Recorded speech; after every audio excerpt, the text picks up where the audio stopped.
So today's video is Genesis chapter 27 in verses 1 through 4. Isaac was old and he could not see.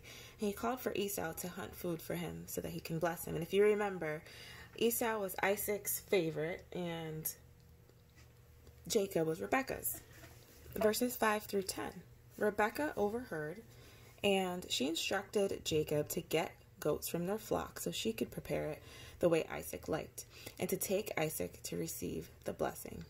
To take it to Isaac, to receive the blessing. So Rebekah was listening in on this conversation between Isaac and Esau, and she wanted Jacob to get ahead of the game. So she told him to go get some goats from the yard or, outside so that she can cook it for Isaac.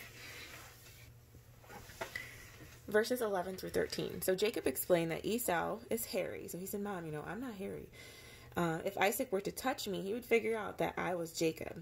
And Jacob didn't want to be cursed. He said he didn't want Isaac to curse him for trying to be manipulative and lie. Rebekah said to let the curse fall on her. And she said, it's okay, just let it fall on me and just listen to me. And she actually told him to get some goat hair and put it around himself so that when Jacob touched him, he would feel, how hairy he was, which makes me think like, wow, Esau was pretty hairy if you, touch a goat and you think goat hair and you think that's your son. Genesis 25 verse 23, God said in the beginning that the older will serve the younger. But what did Rebekah do? Did she trust that? No, she didn't. She decided to be manipulative and do things what she wanted to do so that she can get what she wanted, maybe faster, and the way she wanted it. But we should all trust God's promises without trying to manipulate anything. He will work it out for our good. We should just trust His timing.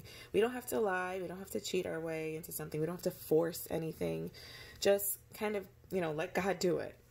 Verses 14 through 17. Rebekah put goat skins on Jacob to imitate hair and dressed Jacob in Esau's best clothes and gave him the food to bring to Isaac. So that's what I just said, basically. So when Isaac said, well, how did you get the goat so fast? Or how'd you get the goat so fast if you went out hunting? So Jacob lied and he said, the Lord gave me success. And we should really be very careful of lying and manipulating things and then say, well, God helped me and He blessed this, because God, He does help us in the midst of our mess. So we can make a mess and God will come help us and He'll clean it up. But just be very careful of what you do and then, try to say that, well, God made me do this, or, I hope I'm explaining that okay. Isaac was hesitant, but after feeling the goat hair and smelling Esau's clothes, because remember, Jacob had Esau's clothes on, he became convinced that it truly was Esau. And then Isaac blessed Jacob. Right when Jacob left, after the blessing, Esau came in. So the timing of it was impeccable, because it was right after Jacob got blessed. Esau came in, and then he said, Dad, here you go. I'm getting ready to give you the food. And then Jacob realized what happened. So then Esau despised Jacob, and he said that he took his birthright, which was true, but Esau didn't take any ownership for also giving his birthright away. Remember back when he was out hunting and he came in and he saw some stew, and Jacob said, I'll give you stew if you give me your birthright. And Esau said, sure. He didn't even think twice. He ate the stew and gave up his birthright that easily. Note here that he didn't mention any of that to Isaac. He didn't take any ownership. He didn't say, anything about that. He just quickly got, upset with Jacob and said that he took his birthright.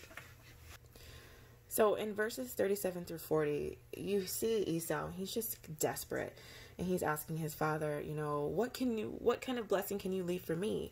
And that was kind of interesting to me, because I feel like Esau, it sounds like he's depending very heavily on his father to bless him, when the blessing is truly coming from God, not necessarily his father. But he's asking his dad, Isaac, what's left for me? What can you bless me with? So Isaac, his blessing, it was more of a prediction, really. It said, Esau will live by the sword and serve his brother, and he will eventually break free from his brother's rule. I looked that up and kind of what that meant. And I guess in 2 Kings, which we haven't gotten to yet, of course, 2 Kings chapter 8, verses 20 through 22, we'll learn about that down the road. But basically their offspring, So the offspring of Esau will be under the rule of the offspring of Jacob, and eventually they will break free from the rule. Verses 41 through 45. Esau planned to kill Jacob after Isaac died. And Rebecca found out. She seems to be, she has an open ear to everything that's going on. But she found out, and she warned Jacob.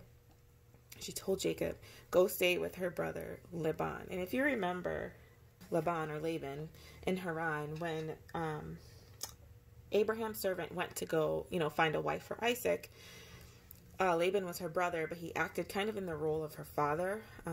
Probably, I don't know if her father passed away, if he was ill, but for whatever reason, she had trusted in him. So it sounds like she wanted Jacob to go stay with him because she trusted her brother until Esau calmed down. So Rebecca told Jacob she'd send for him once Esau was calm. So once Esau calmed down, she told Jacob that she would send someone and let him know to come back.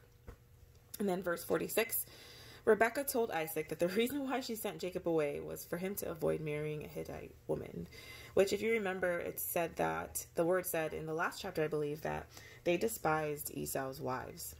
And she probably just played it off like, Isaac could have thought, why did Jacob leave?